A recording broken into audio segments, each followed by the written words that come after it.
મિત્રો, આજે ચોટીલા ખાતે સમસ્ત કોળી અને ઠાકોર સમાજના તમામ સંગઠનોના પ્રમુખશ્રીઓ અને હોદ્દેદારશ્રીઓની મિટિંગનું ભવ્ય આયોજન થયું, જેમાં બંધારણના નિયમ મુજબ ઓબીસી સમાજને ટોટલ અનામત મળે અને એમાંથી પછી અનામત વર્ગીકરણ સમસ્ત કોળી ઠાકોર સમાજને મળે એની ગહન ચર્ચા કાયદા કાનૂન મુજબ થઈ અને ભવિષ્યમાં કઈ રીતે આ અનામત મળે એ પણ એની રણનીતિ આગામી સમયમાં ગાંધીનગર ખાતે એક મિટિંગ થશે અને એનું બંધારણ પણ નક્કી થશે અને ભવિષ્યમાં કોળી અને ઠાકોર સમાજની વૈશ્વિક સંસ્થાનું પણ એક નિર્માણ થશે, એનું સંગઠન થશે, એની પણ ચર્ચા થઈ.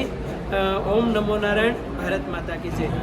રમેશભાઈ આખું વિઝ્યુઅલ લઈ લો. સાઈડમાં મુંબઈ પહેલા રમેશભાઈ